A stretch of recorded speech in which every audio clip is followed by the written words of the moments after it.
గాజువాక నియోజకవర్గంలో రెండోసారి వైసీపీ జెండా ఎగరేయాలని జగన్మోహన్ రెడ్డి ముఖ్యమంత్రి కావడం చారిత్రక అవసరమని రాష్ట్ర పరిశ్రమల శాఖ మంత్రి గాజువాక అసెంబ్లీ నియోజకవర్గ వైసీపీ అభ్యర్థి గుడివాడ అమర్నాథ్ అన్నారు. 70వ వార్డు కార్పొరేటర్ ఊరుకుటి చందు ఆధ్వర్యంలో ఏర్పాటు చేసిన పార్టీ ముఖ్య నాయకులు శ్రేణుల ఆత్మీయ సమావేశంలో అమర్నాథ్ పాల్గొన్నారు. ఈ సందర్భంగా మాట్లాడుతూ కొన్ని రాజకీయ సమీకరణాల నేపథ్యంలో తాను గాజువాక నియోజకవర్గం రావాల్సి వచ్చిందని తెలియజేశారు.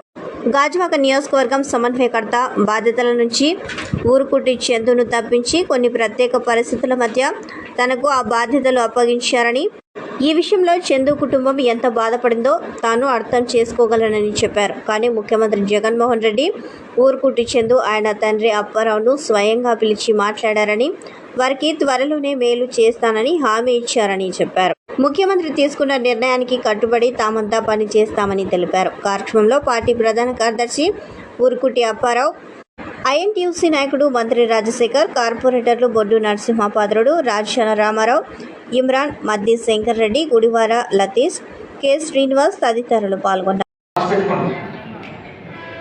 అంటే మా తాలూకా పాత్ర అనేటువంటిది కేవలం క్యాండిడేట్ మీద ఆధారపడినటువంటిది కేవలం సార్వత్రిక ఎన్నికల్లో 10 నుంచి 15% మాత్రమే ఉంటుంది.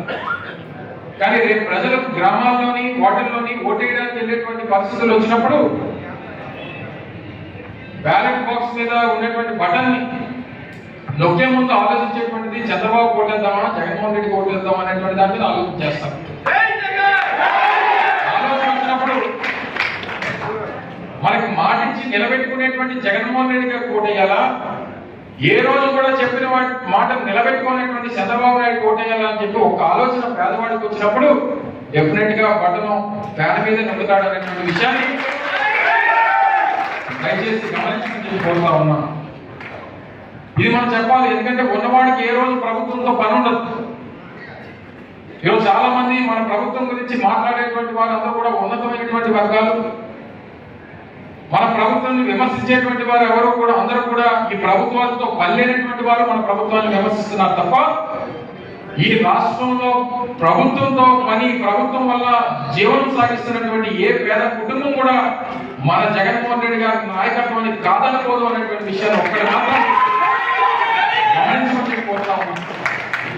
ఎందుకంటే రాష్ట్రంలో ఉన్నత వర్గాలు, ఆర్థికంగా ప్రభుత్వంతో పనిలేనటువంటి వర్గాలు మా అయితే 10-15% ఉంటారు.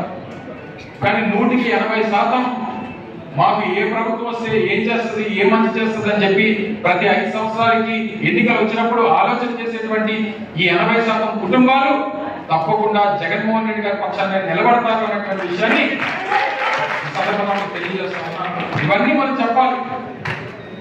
లేకపోతే ఏమంటాడు, మొన్న ఏదో మీటింగ్ లో చూసా, మీకు ఎంతమంది పిల్లమ్మా అని అడిగారు. 2 బాబు అంటే ఇద్దరికైతే 15-30 వస్తాయి, ఇంకో 2 కరెంట్ 60,000 వస్తాయని చెప్తున్నారు. సిగ్గుందా చెప్పండి. 15 మనం ఏం చెప్పాము, కుటుంబానికి 15,000 ఇస్తున్నాం. అమ్మఒడి 2 పిల్లలు ఉంటే 15,000 ఆ కుటుంబానికి ఇస్తున్నాం. ఈయన అంటాడు మీరు ఎంతమంది పిల్లలు కంటే అంతమందికి 15,000 ఇస్తాను, నేను 15,000 ఇస్తానని చెప్పి పిల్లలు కనుక్కుంటూ కూర్చుంటారు. మాట్లాడేటువంటి దానికి అర్థం ఉండాలి, చెప్పినటువంటి మాటలకి చెప్పేటువంటి దాంట్లో న్యాయం ఉండాలి. ఇంట్లో ఉచితంగా బస్ ఎక్కించుతారు అంటాడు, నువ్వు ఇవ్వనటువంటి దానికి నీకు అవకాశం రానటువంటి దానికి ఏదో చెప్తాడు. నీకు ప్రజలు ఓట్లేదు, నీకు అవి చేసేటువంటి అవకాశం కూడా ప్రజలు ఇవ్వరనేటువంటి విషయాన్ని దయచేసి గమనించమని కోరుతున్నాను. ఇవన్నీ చేసుకోవడానికి మరి ముందే చేయాలి కదా. మరి 14 సంవత్సరాలు నీకు అవకాశం ఇచ్చారు కదా.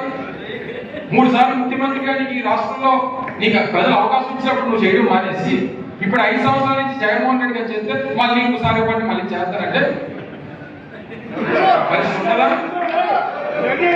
దయచేసి ఇవన్నీ కూడా మనం గమనించాలి, ప్రజలకు చెప్పాలి, పేదవాడికి చెప్పాలి, చెప్పి వాళ్ళలో ఆలోచన తీసుకురావాలి.